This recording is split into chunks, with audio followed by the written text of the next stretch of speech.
अनंत अनंत सिद्ध परमेष्टि भगवानी की, पंच परमेष्टि भगवानी की, परम पूजनीय आचार्य भगवान नेमिचंद सिद्धांत चक्रवर्ती की, परम पूजनीय आचार्य भगवान विभव सागर जी महाराज जी की। बंधुओं, इसके पूर्व की क्लास में हमने बात वलय के बारे में जाना था कि बात वलय कहाँ पर है, लोक के, बात वलय का रंग कैसा है, बात वलय के अंदर क्या क्या भरा हुआ है और बात वलय का आधार आदि क्या है, कला आदि क्या है। अब हम इस क्लास में ये समझेंगे कि जो ये बात वलय हमें यहाँ दिख रहे हैं, तो ये हमें षटक जैसे दिख रहे हैं। जैसे कि हम कई षटक को कहीं लगा दें तो ऐसे देखेंगे, बराबर बराबर षटक उसको राउंड करेगी, सर्कल में होंगे। उसी प्रकार से जब हम मंदिर में वेदी आदि में LED लाइट लगाते हैं, चमकने वाली लाइट लगाते हैं जिससे वेदी सुंदर दिखे, तो वेदी के चारों तरफ हम बहुत अच्छे तरीके से लाइट लगाते हैं जिससे वेदी चमकती, हमें अच्छा लगता है।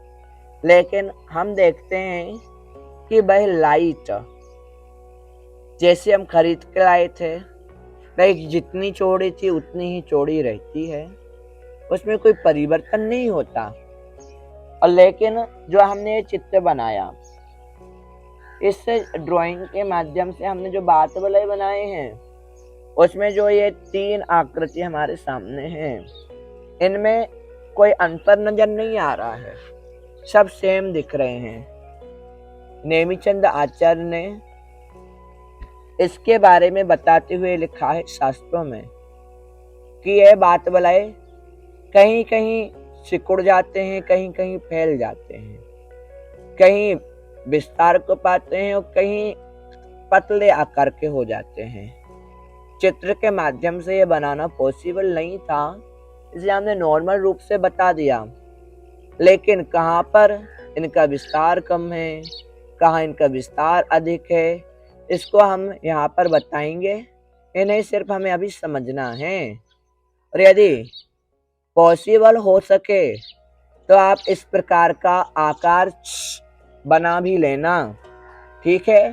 तो अब हम चलते हैं इसको समझने के लिए कि आखिर कौन सा बात वलय कहाँ पर कितना चौड़ा है और कितना सकरा है।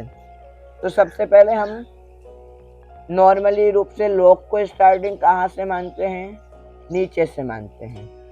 किसी इमारत या बिल्डिंग का निर्माण करते हैं तो वह डायरेक्ट ऊपर से नहीं होता, उसको पहले नीचे से बनाना होता है, बेस से बनाना होता है।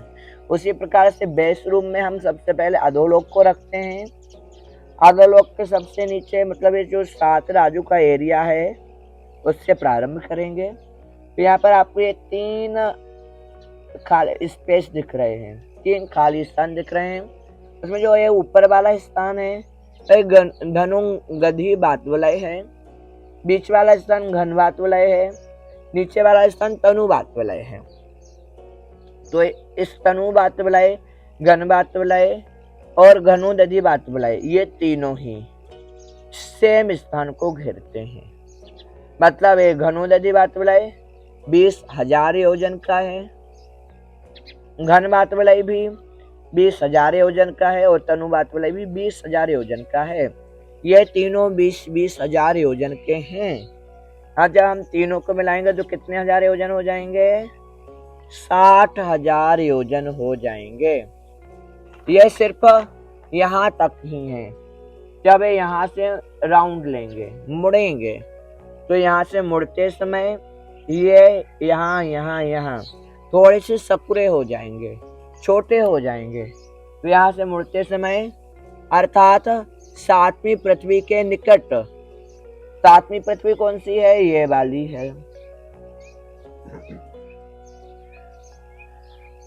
तो यहाँ तक के कितने रहेंगे, जो ये घनोदधी बात वलय है, 7 योजन का हो जाएगा, घन बात बलाए 5 योजन का, और तनु बात बलाए 4 योजन का रह जाएगा। इस प्रकार से यहाँ पर इतना सिकुड़ गया। यहाँ पर कितना, यहाँ पर 20-20 हजार योजन के थे, लेकिन सिकुड़ते सिकुड़ते यहाँ तक कितने रह गए, 7, 5 और 4।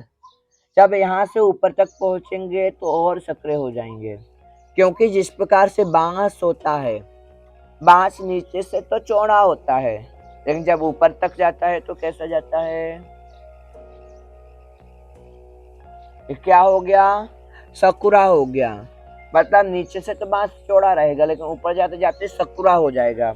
उसी प्रकार से जब 5वीं पृथ्वी से ऊपर की ओर ये बात वाले बढ़ेंगे, कहाँ तक, मध्यलोक तक, तो यहाँ पर घनोदधि बात बुलाए 5 योजन का रह जाएगा, घन बात बुलाए 4 योजन का, और तनु बात बुलाए 3 योजन का रह जाएगा। फिर जब हम घन बात बुलाए से ऊपर जाते हैं, मतलब यहाँ 7 राजों में बात बलाई का में परिवर्तन क्या क्या हुआ वो जान लिया।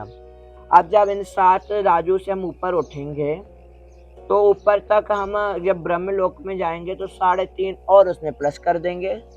मतलब जब हम 10.5 योजन की हाइट, राजों की हाइट पर जाएंगे, तो यहाँ पर ब्रह्म स्वर्ग तक पहुंचते पहुंचते यहाँ पर पुनः विस्तार को प्राप्त हो जाएगा। क्योंकि जब हम वृक्ष को लगाते हैं, नीचे उसकी जड़ें पतली पतली होती हैं, लेकिन तना मोटा होता जाता है। इस प्रकार से तो तना मोटा हो रहा है, क्या बात बुलाए, चौड़ाई को प्राप्त कर रहे हैं। तो ये ब्रह्मलोक तक घनोदधि बात बुलाए 7 योजन का हो जाएगा, घन बात बुलाए 5 योजन का हो जाएगा, और तनु बात बुलाए 4 योजन का हो जाएगा। जबकि मध्यलोक में कितना था, जो आज 7 राजू का हो गया, 7 योजन का हो गया। मंदिर ब्रह्मलोक तक जाते जाते भाई मंदिरलोक तक आते आते 5 का था, जो अब 5 का हो रहा है भाई 4 का था, और जो अब 4 का हो रहा है भाई 3 का था। यह सब योजन में है। राजू में तो सिर्फ पृथ्वियां स्वर्ग आती हैं, लेकिन ये स्वर्ग और पृथ्वियों से बहुत कम मात्रा में है, बहुत कम विस्तार में है, इसलिए इनकी काउंटिंग हम काय में कर रहे हैं, योजन में कर रहे हैं। अब यहाँ से फिर ऊपर जाएंगे सिद्धशिला तक, मतलब 6 राजू तक, यहाँ तक जाएंगे।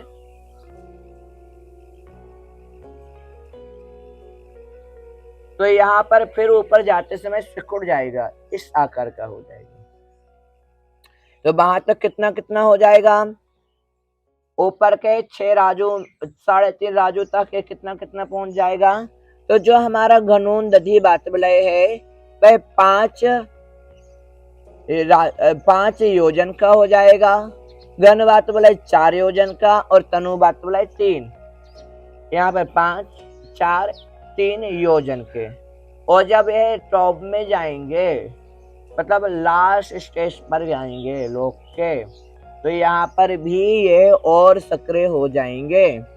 तो जो ये हमारा घनोदधि बात बुलाए जो सबसे अंदर में सिद्धशिला के जस्ट ऊपर है, तो भाई हो जाएगा 2 कोस का।